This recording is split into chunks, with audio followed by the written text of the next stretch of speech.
اللہ رب العزت کے فضل اور کرم اور عنایت سے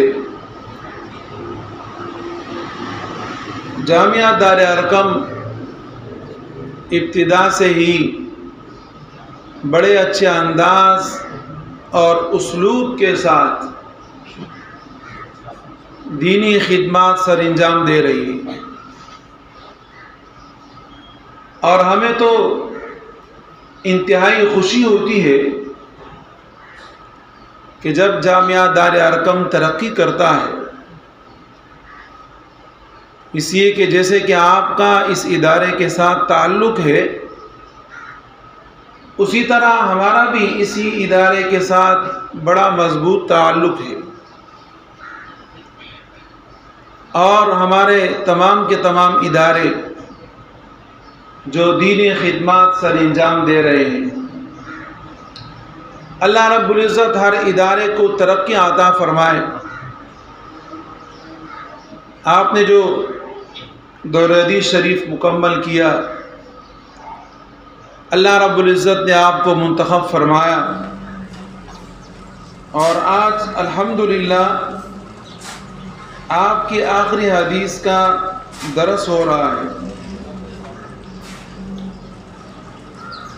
امام بخاری رحمہ اللہ نے باب قائم کیا ہے، باب قول اللہ وَنَضَعُ الْمَوَازِينَ الْقِسْطَ لِيَوْمِ الْقِيَامَةِ وَأَنَّ أَعْمَالَ بَنِي آدَمَ وَقَوْلَهُمْ يُوزَنُ۔ اس بات یہاں بھی امام بخاری نے سب سے پہلے قرآن کریم کی یہ آیت ذکر کی ہے، وَنَضَعُ الْمَوَازِينَ الْقِسْطَ لِيَوْمِ الْقِيَامَةِ، اس لیے کہ کسی محدث کے لیے سب سے بڑھ کر یہ ہے کہ حدیث مبارکہ اور تاریخ میں، بلاغت کے اندر، لغات میں اس کی مہارت ضروری۔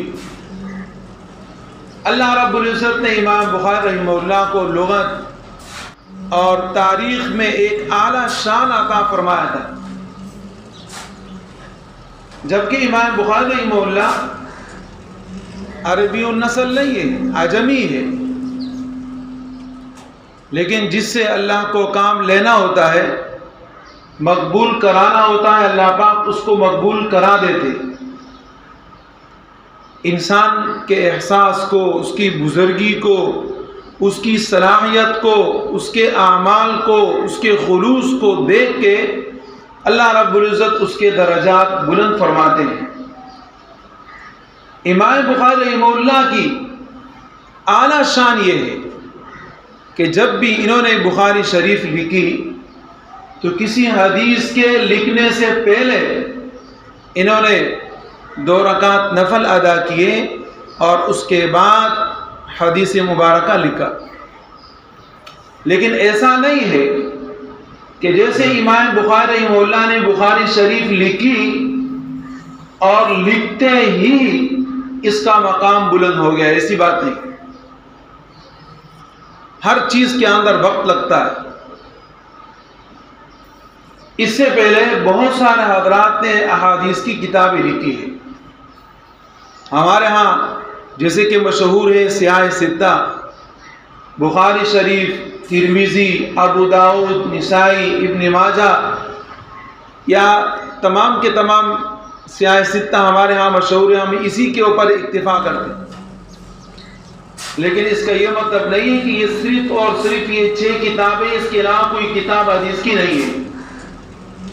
بہت سارے حضرات نے بہت سارے کتابیں لکھی، لیکن ان تمام کتابوں کے اندر اللہ رب العزت نے مرتبہ اور مقام ان 6 کتابوں کو عطا فرمایا ہے۔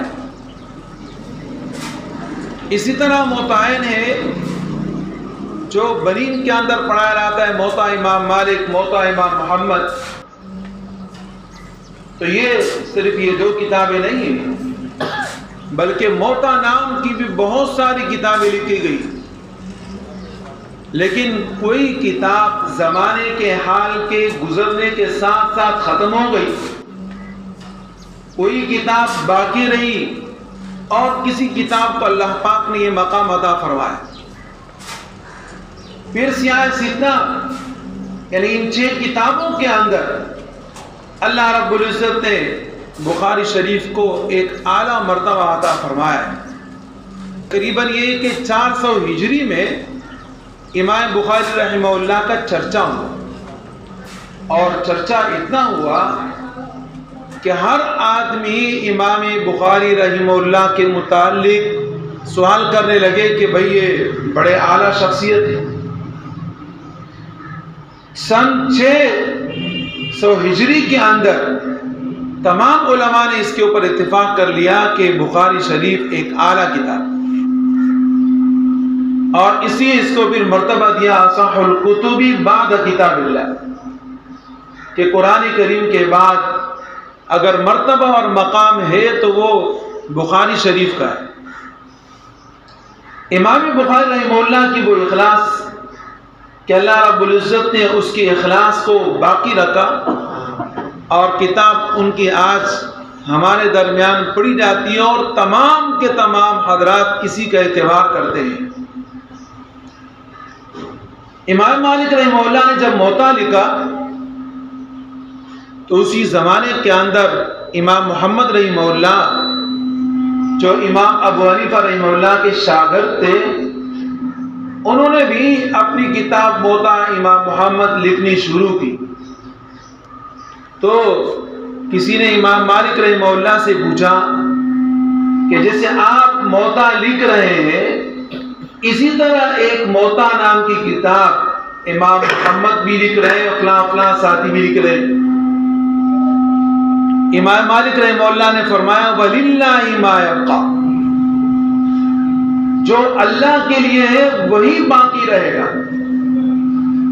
اور بخاری شریف سے پہلے موطا امام مالک کا اعتبار کیا جاتا تھا، موطا امام مالک کو کہا جاتا تھا اصح الکتب بعد کتاب اللہ، لیکن جب سن 600 ہجری کے اندر تمام علماء کا اس پر اتفاق ہوا، تب امام بخاری کی اس کتاب صحیح البخاری کو یہ مرتبہ اور مقام ملا۔ امام بخاری رحمہ اللہ نے ہر ایک چیز کے اندر احتیاط سے کام لیا ہے۔ کوئی بھی بات جو اپنی زبان سے نکالی، امام بخاری نے آخر میں باب باندھا، باب الرد علی الجہمیۃ وغیرہم التوحید۔ توحید کا عطف رد کے اوپر ہے، اور اس عطف کو عطف بیان کہا جاتا ہے۔ عطف بیان میں معطوف علیہ کے درمیان اتحاد ہوا کرتا ہے۔ امام بخاری رحمہ اللہ نے جہمیہ کے اوپر رد کیا، اور غیرہم سے مراد معتزلہ ہے، ان پر بھی رد ہے، کیونکہ جہمیہ معتزلہ دونوں اس بات کے قائل ہے کہ اللہ رب العزت کے صفات قدیم نہیں ہے، اور دعویٰ ان کا یہ ہے کہ اللہ رب العزت کی ذات قدیم ہے، لیکن اللہ کی صفات قدیم نہیں ہے۔ اگر صفات کو بھی قدیم مانا جائے تو پھر اس صورت میں تعدد الہ کا ہونا لازم آئے گا، اور وہ توحید کے منافی ہے، جبکہ ایسی کوئی بات نہیں ہے، کیونکہ تعدد الہ اس صورت میں لازم آتا ہے کہ جب آپ کئی ذاتیں مراد لے لے کہ کئی ذاتیں قدیم ہیں، اور ہم تو کئی ذاتوں کو قدیم نہیں مانتے، بلکہ ہم تو ایک ہی اللہ کی ذات کو قدیم مانتے ہیں، اور اللہ کے صفات اللہ کے ساتھ لازم ہے، تو تعدد قدما لازم نہیں آئے گا، تعدد الہ لازم نہیں آئے گا، اور اس صورت میں یہ توحید کے منافی نہیں ہے۔ رب العزت کے ارشاد ہے فَمَن يَعْمَلْ مِثْقَالَ ذَرَّةٍ خَيْرًا يَرَهُ وَمَن يَعْمَلْ مِثْقَالَ ذَرَّةٍ شَرًّا يَرَهُ۔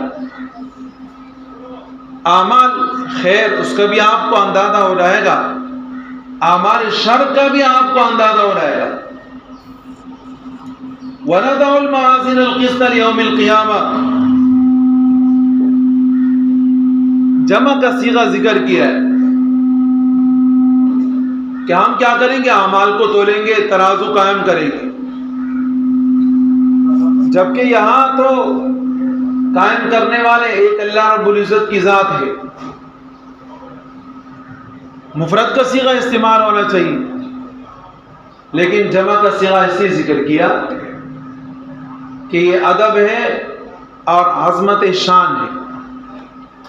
جیسے کہ ہمارے ہاں کہا جاتا ہے کہ بھائی علماء کرام نے یہ فرمایا،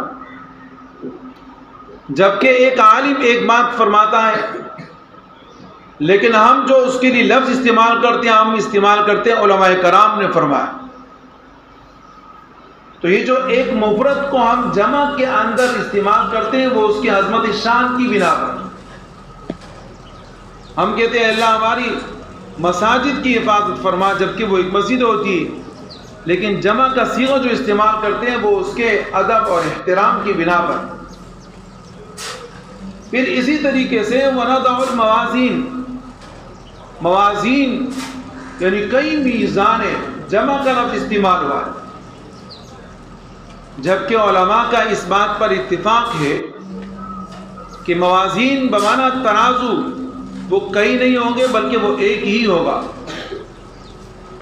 لیکن اس ایک کے لیے جو جمع کا لفظ استعمال کیا وہ اس بنا پر کہ اس ایک کی بڑھوتری بڑائی اتنی زیادہ ہوگی کہ تمام کے تمام ترازو اس ایک ترازو کے اندر آ جائیں گے، اس لیے اس کے لیے جمع کا لفظ استعمال کیا ہے۔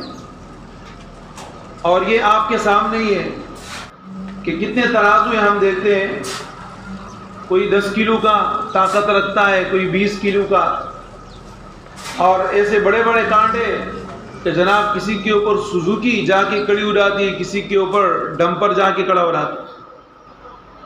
اب ظاہر ہے کہ کسی کانٹے کے اوپر اگر ڈمپر جا کے کڑا ہو گیا تو اتنا بڑا ہے کہ اس کے اندر سوزوکی بھی آ سکتی ہے، مزدا بھی آ سکتا ہے، بس بھی آ سکتا ہے۔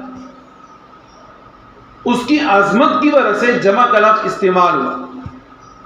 اور علماء یہ بھی فرماتے ہیں کہ دیکھیں جمع کا لفظ اس لیے استعمال کیا ہے کہ اعمال مختلف قسم کے ہوں گے، بہت سارے اعمال ہوں گے، ان بہت سارے اعمال کو دیکھ کر جمع کا لفظ استعمال کیا گیا ہے، لیکن یہ یاد رہے کہ اعمال وہ تولے جائیں گے کہ جو اعمال خیر ہے، نیک اعمال ہے، برے اعمال کا تول اور وزن نہیں ہوگا۔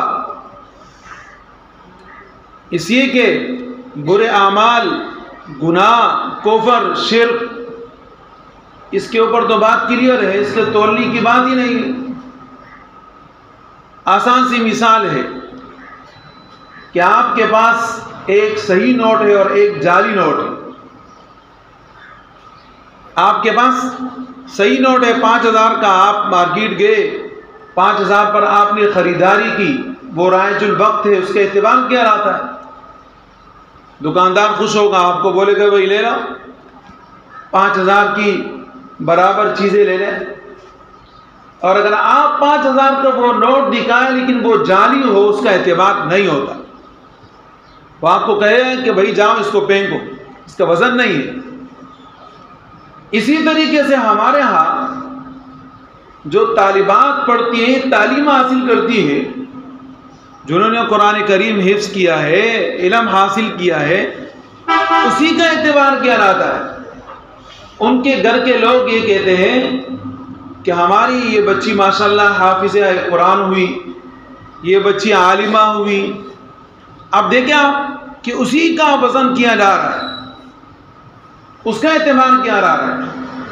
اور جس بچے نے، بچی نے کوئی کارنامہ انجام نہیں دیا، پڑھا نہیں، اس کا وزن ہی نہیں ہوتا ہے، کہتے ہیں بس یہ بچہ خراب ہو۔ ایسے ہی ہمارے نیک اعمال کو اللہ رب العزت قیامت کے دن تولیں گے۔ برے اعمال کا وزن کچھ بھی نہیں ہے، وہ تو ردی ہے، ختم۔ اللہ رب العزت نے قرآن کریم میں ہمیں فرمایا ان الحسنات یذہبن السیئات، کہ جو آپ اچھائی کریں گے آپ کی اچھائیاں آپ کی برائیوں کو ختم کر دے گا. تو مطلب برائی ایسی چیز ہے کہ آپ نے اگر کی ہے لیکن آپ کی نیکیاں آپ کی برائیوں کو ختم کر دے گا، یعنی ختم ہونے والی چیز ہے، اس کا اعتبار نہیں. اور نیکیاں جو ہے، نیک اعمال، جب اس کو پلے پہ رکھا جائے گا تو اسی کا وزن بنے گا، اسی کی طاقت ہے. جو حدیث مبارکہ ہم بار بار سنتے اور پڑھتے ہیں کہ ایک آدمی کے پاس باقی اعمال کچھ بھی نہیں ہوں گے سوائے لا الہ الا اللہ کے، لیکن لا الہ الا اللہ اس آدمی کو جنت میں داخل کرا دے گا، اس لیے کہ اس کی اتنی بڑی طاقت ہے اور وزن ہے. یہ حدیث ہم نے بخاری شریف کی ابتدا میں بھی کثرت کے ساتھ پڑھی ہے، اور اس کے واقعات جو موسیٰ علیہ السلام کے متعلق ہے وہ بھی ہم نے بارہا سنے ہیں. امام بخاری رحمہ اللہ نے یہ بات ہمیں بتا دی کہ اعمال بنی آدم و قولہم یوزن، ابن آدم کے اعمال، ان کے اقوال سارے کے سارے تولے جائیں گے. تو اعمال چاہے کسی بھی قسم کے ہو، آپ کے ہاتھ میں کوئی عمل کیا پھیلی ہے، اس کا بھی اللہ کے ہاں اعتبار ہے. آپ نے زبان سے کچھ فرمایا، اس کا بھی اعتبار ہے. اور آپ نے کسی کے ساتھ کچھ تعاون کیا، اس کا بھی اعتبار ہے. آپ کے جتنے بھی اعمال خیر ہیں سب کو تولا جائے گا. اسی کہتے ہیں تبلیغی جماعت میں یہ بات آپ نے بارہا سنی ہوگی، کہا جاتا ہے کہ بھئی نیکی کا ارادہ کرے، جانے کا ارادہ کرے، چلنے کا ارادہ کرے، اس میں بھی آپ کو ایک نیکی ملے گی. تو نیکی کا ارادہ کرے تو تب بھی ایک نیکی شمار ہے، اس کا وزن کیا آئے گا. اور آپ برائی کا ارادہ کریں، ارادہ مضبوط نہ ہو، اللہ رب العزت کے ہاں اس کا اعتبار نہیں ہے. ہاں جب آپ نے مضبوط ارادہ کیا اور اس چیز کو اپنے عمل کے اندر لایا، تو جیسے حدیث مبارکہ میں آتا ہے کہ زنا صرف مباشرت کا نام نہیں ہے، بلکہ آنکھوں کی بھی زنا ہوا کرتی ہے، ہاتھ کا بھی زنا ہوتا ہے، پاؤں کا بھی ہوتا ہے، ہر ایک چیز کا زنا ہے. ظاہر ہے کہ آپ گناہ کا ارادہ کر رہے ہیں تو آپ کے اعمال تولے جائیں گے. اور اعمال تولنے کی بات آج کے دور میں اس کے اوپر تو بالکل بھی شک شبہ نہیں ہونا چاہیے، اس لیے کہ دیکھیں ساری کی ساری چیزیں محفوظ ہیں. لوگ دنیا میں نہیں ہیں لیکن ان کی ویڈیو موجود ہے، ان کی آڈیو موجود ہے، ان کی خط و کتابت موجود ہے. تو اس لیے جو ہم نے کیے ہیں وہ سارے کے سارے اللہ رب العزت کے سامنے ہیں، اور اللہ رب العزت اگر مہربانی فرمائے، ہمیں معاف فرمائے، تو معاملہ تو کلیئر ہو جائے گا. لیکن اگر پکڑ اور دکڑ ہوگی تو پھر کسی انسان کا بچنا مشکل ہے. اور ہمارے ہاں ایک بڑی مصیبت ہے، بڑی پریشانی ہے کہ ہم کیا کر لیتے ہیں، گناہ کر لیتے ہیں، اور گناہ کے بعد اپنے گناہ کا ذمہ دار شیطان کو ٹھہرا دیتے ہیں.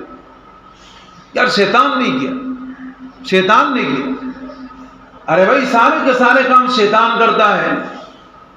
تو جیسے آپ کے ساتھ شیطان ہے تو آپ کے ساتھ فرشتہ بھی تو ہے، وہ فرشتوں والے اعمال تو آپ نہیں کرتے اور شیطان والے اعمال آپ کرتے. ایک آدمی رات کو شادی کے بعد بستر پر پیشاب کیا کرتا تھا، تو اس کی بیوی تنگ ہو گئی اور اس آدمی اپنے شوہر سے کہا کہ خدا تیرا بیڑا غرق کرے، بچوں کے پیشاب کے متعلق تو سنا ہے کہ وہ بستر پر پیشاب کرتے ہیں، لیکن شوہر کا پیشاب نکل جائے بستر پر یہ تو نہیں سنا ہے. اب ہر ایک آدمی جب دیکھے گا تو وہ آپ کے اوپر تو شک شبہ نہیں کرے گا، بلکہ ان کو یقین ہوگا کہ اس کی بیوی کا پیشاب ہے. تو یہ کیا کر رہے ہیں؟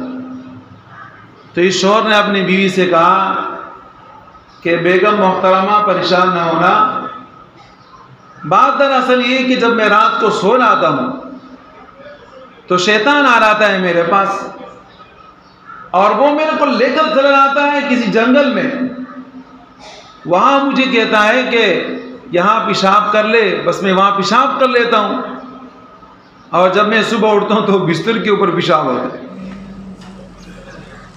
اب اس عورت نے اپنے شوہر سے کہا کہ میاں محترم، بات یہ ہے کہ آپ کے شیطان کے ساتھ اتنی مضبوط دوستی ہے کہ وہ آپ کی ہر بات مان لیتا ہے، تو اس سے یہ سوال کیوں نہیں کرتے کہ ہم غریب ہیں، فقیر ہیں، کہیں خزانے بھی تو ہوں گے، تو کوئی خزانہ ہمیں دلا دے تاکہ ہم بھی پاجیروں اور بڑی بڑی گاڑیاں خرید لیں۔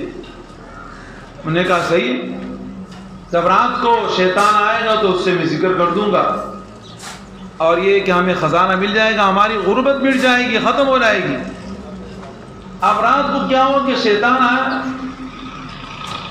کس آدمی کو بولتا ہے کہ چلو بھائی میں آپ کو جنگل لے کے جاتا ہوں، تو اس نے کہا کہ دیکھیں بات سنیں یار، اچھی ہوئی کہ آپ سے دوبارہ ملاقات ہو گئی، میری بیوی بیگم کی بڑی خواہش تھی، اور وہ یہ کہ آپ ہمیں کہیں خزانہ دلا دو۔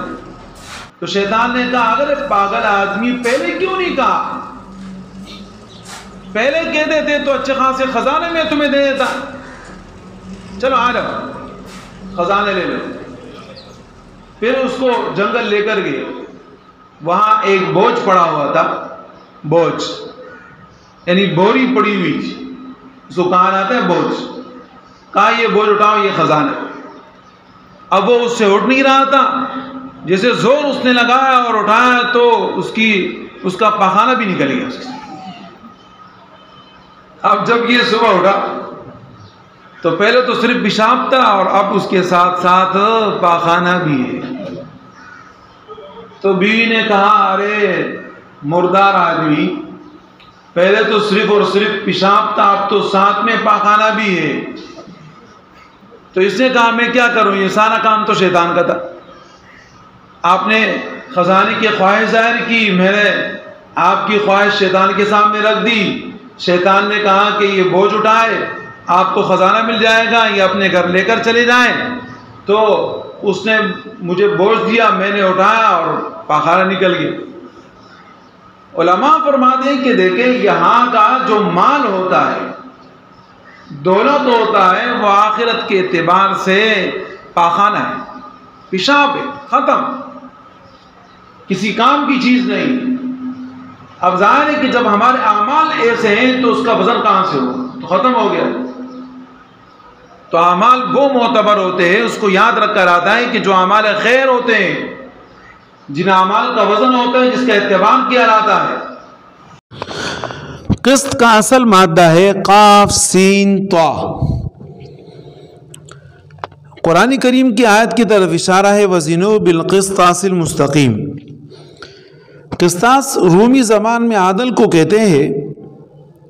سوال یہ پیدا ہوتا ہے کہ قسطاس غیر عربی ہے، قرآن کریم عربی ہے، غیر عربی قرآن کریم عربی کے اندر کیسے داخل ہوا؟ جواب یہ دیا جاتا ہے کہ اتفاق لغت کی بنا پر قسطاس جیسے کہ رومی زبان میں عدل کو کہتے ہیں تو عربی زبان میں بھی اسی طرح عدل کو کہتے ہیں۔ اور پھر دوسرا جواب یہ دیا جاتا ہے کہ ایک اعجمی لفظ جب عربی کے اندر استعمال ہوتا ہے تو پھر اس کو اعجمی نہیں کہتے بلکہ وہ عربی بن جاتا ہے۔ اور محاورے کے اندر آپ نے دیکھا بھی کہ اس طریقے سے بہت سارے الفاظ کا استعمال ہوتا ہے،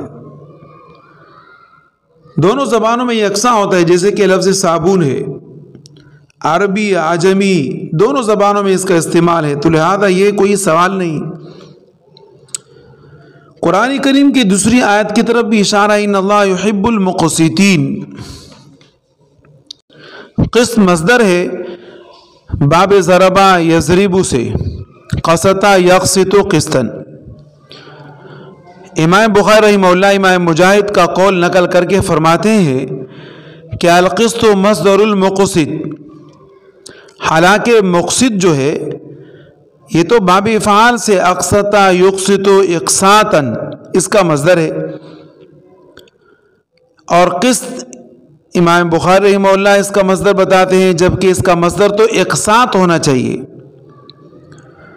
تو امام بخاری رحمہ اللہ کی طرف سے یہ جواب دیا جاتا ہے کہ دراصل امام بخاری نے زوائد حروف کو حذف کیا اور صرف اصل حروف کا ذکر کیا، اس کا اعتبار کیا۔ اسی طرح قرآن کریم کی ایک تیسری آیت وَأَمَّا الْقَاسِطُونَ فَكَانُوا لِجَهَنَّمَ حَطَبًا، یہی باب ضرب یضرب سے ہے، لیکن مصدر میں فرق ہے کہ اس کا مصدر قسطن ہے قاف کے زبر کے ساتھ، جبکہ قسطاس اس کا مصدر تھا قاف کے زیر کے ساتھ بمعنی عادل کے۔ تو مصدر کے اعتبار سے یہاں فرق واضح ہو رہا ہے کہ کاف کے زبر کے ساتھ اگر استعمال ہوا تو معنی ظلم کے ہے، جبر کے ہے، اور اگر کاف کے زیر کے ساتھ استعمال ہوتا ہے تو پھر بمعنی عدل و انصاف کے ہے۔ قال حدثنا احمد بن اشکاب، احمد بن اشکاب احمد کا ذکر کیا ہے۔ احمد ہم سے بمعنی تعریف کی، کسی آدمی کے اوپر اس کے معنی کا بھی اثر ہوتا ہے، بہت زیادہ، بہت اثر ہوتا ہے۔ حمد کا معنی کیا ہے؟ تعریف۔ تو جس کا یہ نام ہے یقیناً اس کے اندر تعریفیں ہوتی ہے، وہ آدمی تعریف کا قابل ہوتا ہے۔ امام بخاری نے اپنے استاد احمد سے یہ روایت ذکر کی، اور آخر میں احمد کا ذکر اس لیے کیا کہ دیکھیں قرآن کریم کی آیت ہے وَآخِرُ دَعْوَاهُمْ أَنِ الْحَمْدُ لِلَّهِ رَبِّ الْعَالَمِينَ۔ جنتیوں کے پاس کیا ہے؟ سبحان اللہ الحمدللہ، سبحان اللہ الحمدللہ۔ حدیث مبارکہ میں آتا ہے کہ جنت کیا ہے؟ اب آپ جب دنیا میں سبحان اللہ کہتے ہیں تو آپ کے سبحان اللہ کی وجہ سے اس چٹیان میدان کے اوپر ایک درخت لگ جاتا ہے، اور وہ درخت اتنا وسیع ہوتا ہے کہ 100 سال تک آپ دوڑتے رہے اس کا سایہ ختم نہیں ہوتا۔ اب یہ بات تصورات کے نہیں ہے کہ جیسے کہ بہت سارے لوگ کہتے ہیں کہ یار یہ مولیوں کی بات ہے کہ جناب جنت جہنم ہے تو تصور ہے۔ تصور نہیں ہے، حقیقت ہے، اللہ رب العزت نے پیدا فرمایا۔ اب ہمیں یہ ساری خشکی ایک ملک نظر آتا ہے، جبکہ ہم جب جہاز میں چلے جاتے ہیں تو سارا ہمیں دریا نظر آتا ہے، اور اس کی انتہا نہیں، کچھ پتہ ہی نہیں، ہمیں کیا پتہ۔ ایسے ہی اللہ رب العزت نے جنت ایک اتنا وسیع بنایا ہے کہ آپ کا اپنا ایک حصہ ہے، جب آپ سبحان اللہ کہتے ہیں تو وہاں ایک درخت لگ رہا تھا، اور جنتیوں کے پاس ایک دوسری چیز کیا ہے؟ الحمدللہ۔ تو ہر کام کے آخر میں الحمدللہ کہنا چاہیے، اللہ کا شکر ادا کرنا چاہیے۔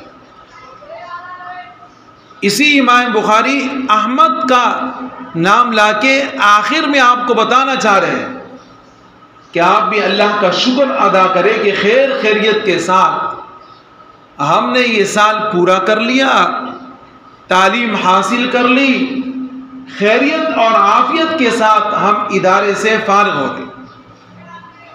تو احمد نام کے اندر اتنی بڑی صفت ہے، اور نام کا جیسے بتایا ایک اثر بھی ہوتا ہے۔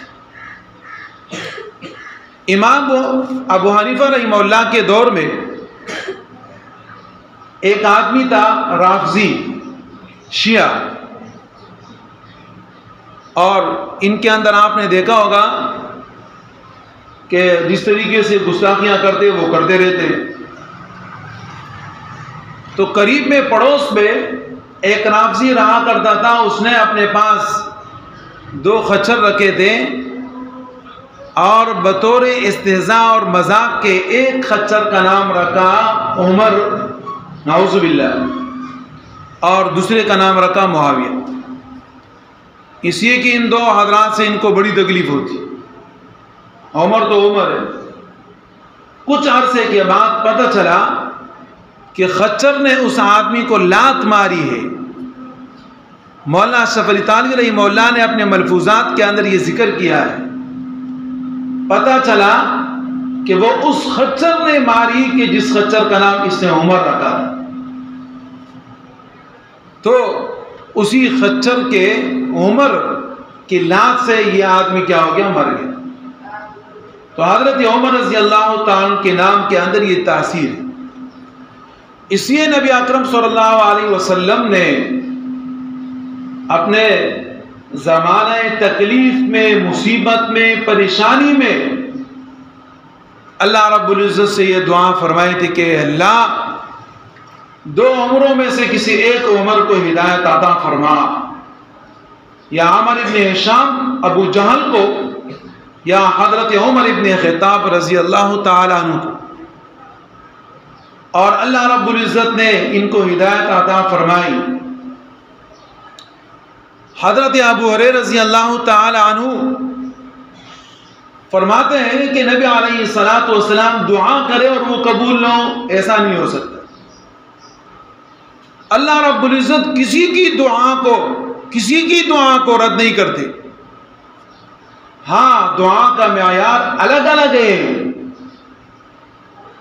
کسی آدمی کے اندر گناہ نام کی چیز نہیں ہوتی، یا گناہ کم ہوتے ہیں، حلال خور ہوتا ہے، حرام خور نہیں ہوتا، جیسے وہ دعا کے لیے ہاتھ اٹھاتا ہے اللہ پاک فوراً قبول کرتے ہیں۔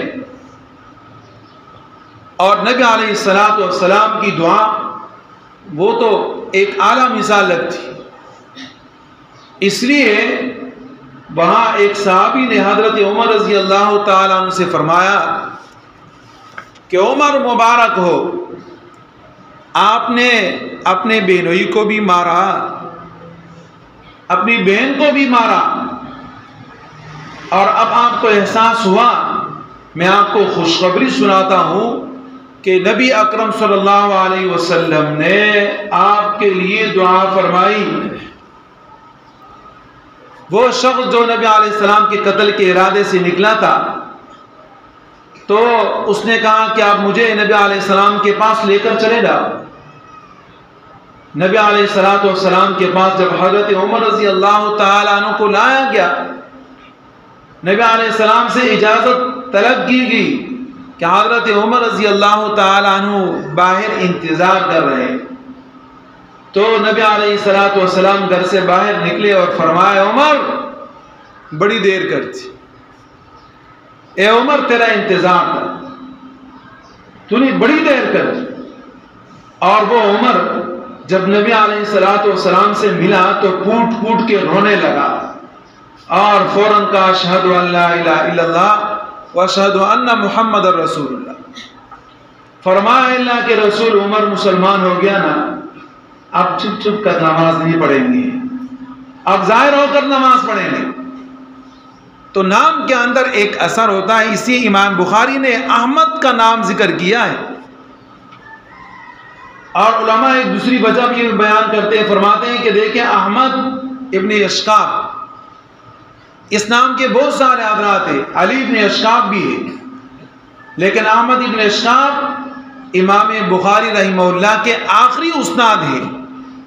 اسی امام بخاری نے ان کو آخر میں رکھا ہے، اور آخر میں رکھنے کا معنی یہ نہیں ہوتا کہ کوئی آخر میں آئے تو وہ کوئی کام نہیں کر سکتا۔ بہت سارے لوگ آخر میں آتے ہیں لیکن بڑے بڑے کام کر کے دکھا دیتے۔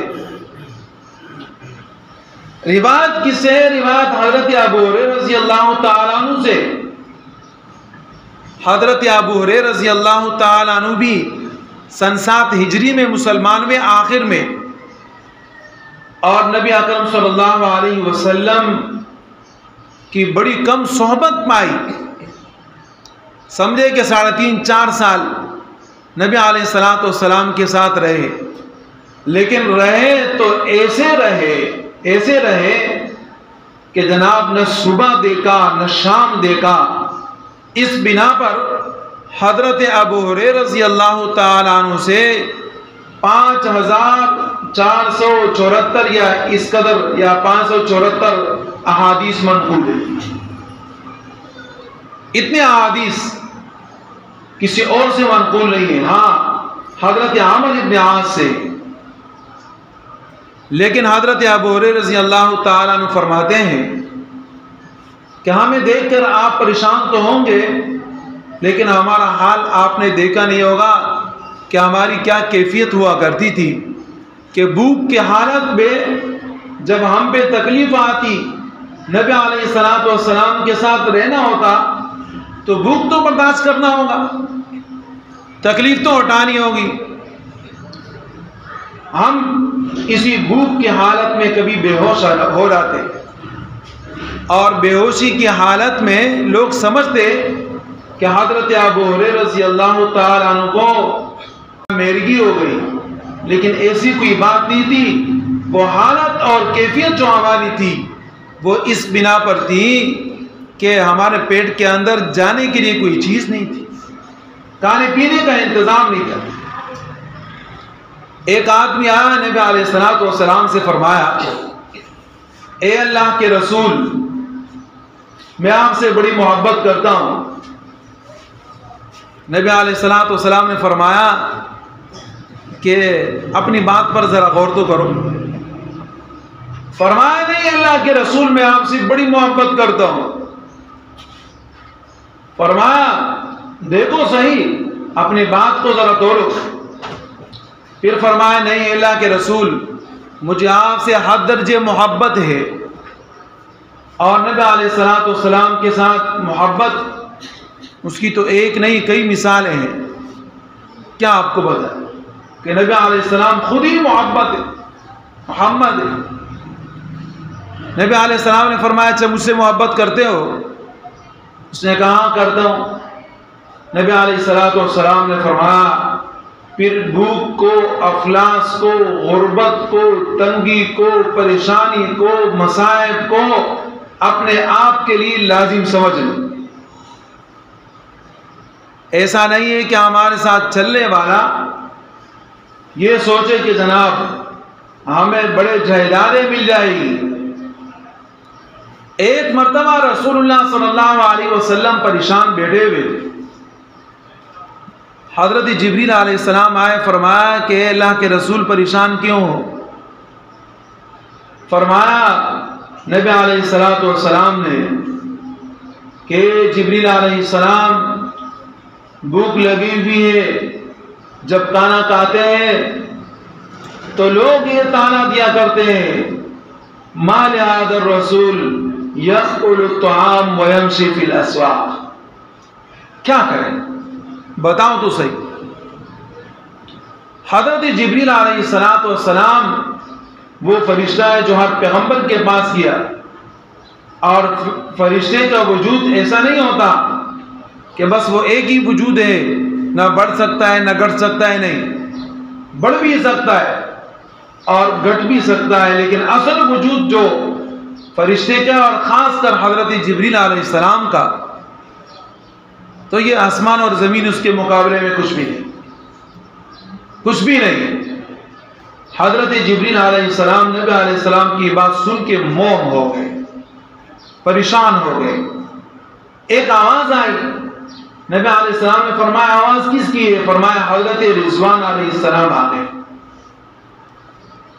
نبی علیہ الصلوۃ والسلام سے حضرت جبریل علیہ السلام نے فرمایا کہ جنت کے فرشتے ہیں اور جنت کی چابیاں ان کے پاس ہے، جنت میں مہمان نوازی کرنے والے فرشتے ہیں۔ حضرت رضوان علیہ السلام نبی علیہ السلام کے سامنے آ گئے، ٹوکری تھی، اس میں سارے خزانوں کی چابیاں تھی۔ نبی علیہ السلام سے فرمایا اے اللہ کے رسول، آپ کو خزانے چاہیے، مال چاہیے، اللہ رب العزت کو آپ کی یہ تکلیف برداشت نہیں، آپ سارے چابیاں لے لیں۔ جیسے حضرت رضوان علیہ السلام نے نبی علیہ السلام سے فرمایا، نبی علیہ السلام نے حضرت جبریل علیہ السلام کی طرف دیکھا تو حضرت جبریل علیہ السلام نے نیچے کی طرف اشارہ فرمایا۔ نبی علیہ السلام سمجھ گئے کہ تواضع اختیار کرنی چاہیے اور ان چابیوں کو نہیں لینا چاہیے۔ نبی علیہ السلام نے وہ چابیاں نہیں لی۔ حضرت رضوان علیہ السلام نے فرمایا آپ نے درست فیصلہ کیا، اللہ پاک نے آپ کا مقام بلند کیا ہے۔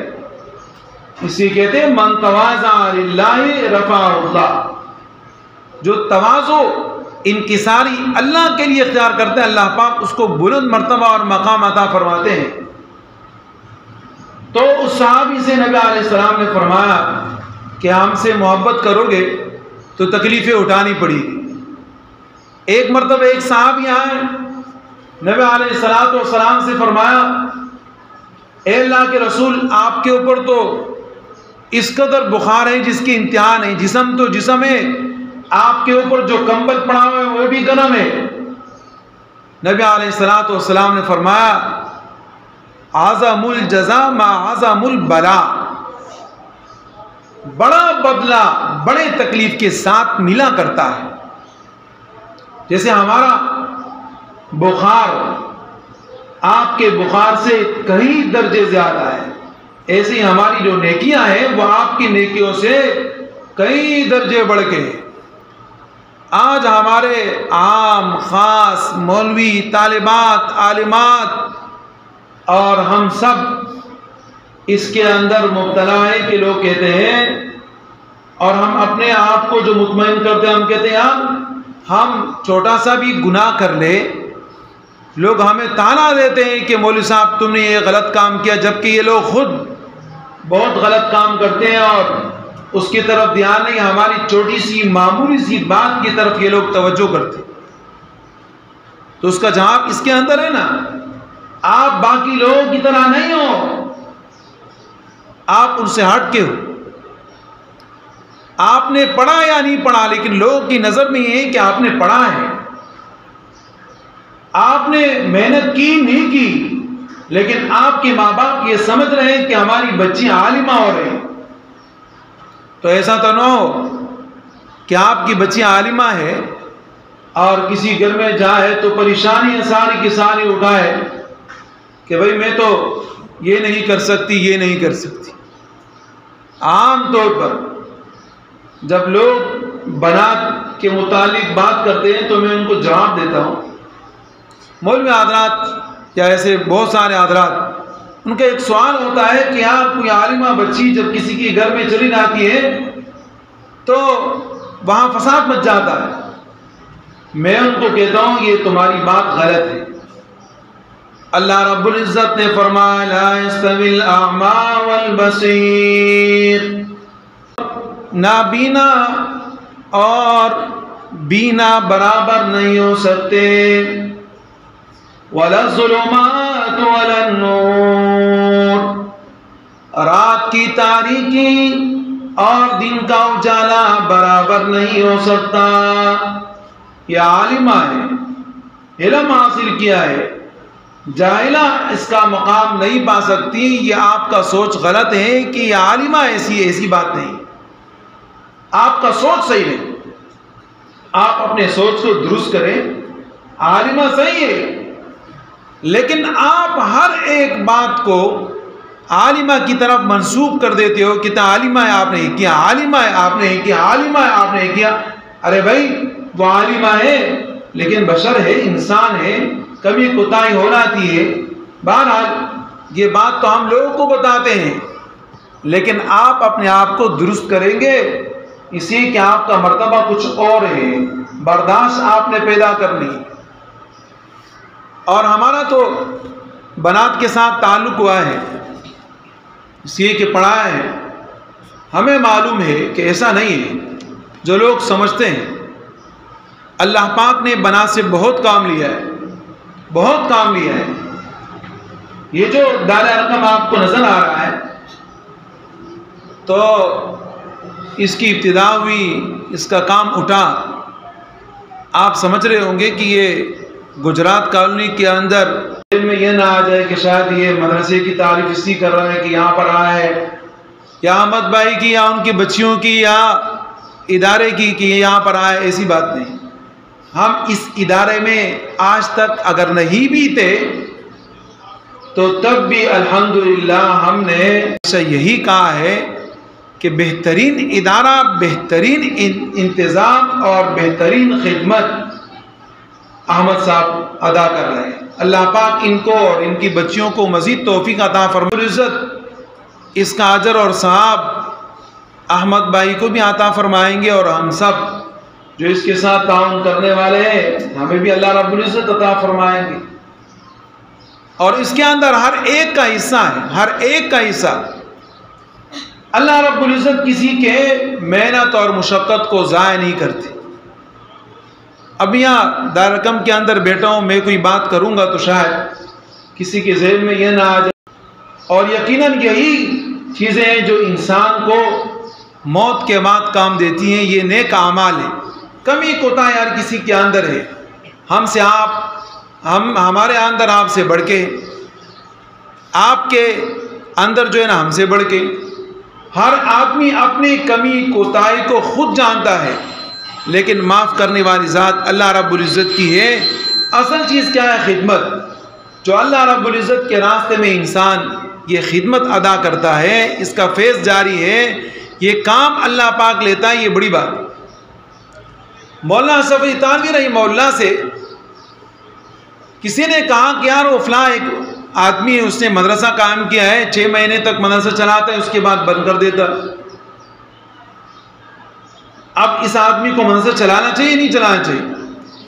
مولانا شفیع تانوی رحمہ اللہ نے فرمایا کہ یار آپ کو کیا اعتراض ہے؟ 6 مہینے تک تو مدرسہ اس نے چلایا نا، بعد میں بند کیا نا، تو 6 مہینے تک اگر یہ مدرسہ نہیں چلاتا تو کیا آپ کا زور تھا؟ آپ کو تو کوئی زور اس کے اوپر نہیں تھا نا۔ 6 مہینے تک دین کا کام ہوا، بڑی بات ہے۔ اس کا اجر اور ثواب اللہ رب العزت ان کو عطا فرمائیں گے۔ انسان کے خلوص اور نیک نیتی کی بنا پر اللہ پاک انسان کو دنیا اور آخرت ہر 2 جگہ پر اجر عطا فرماتے ہیں۔ کسی کے محنت کو اللہ پاک ضائع نہیں کرتے۔ امام بخاری رحمہ اللہ نے محنت کی ہے، جا بجا کے ایک ایک حدیث کو حاصل کیا، لیکن یہ ہے کہ ایسا نہیں ہوا کہ انہوں نے وہ حدیث لکھی، اس کے لیے اہتمام کیا، آج ان کی حدیث کے اعتبار نہیں بلکہ پوری دنیا کے اندر اگر اعتبار ہے تو امام بخاری رحمہ اللہ۔ امام بخاری رحمہ اللہ خود ایک مجتہد انسان تھے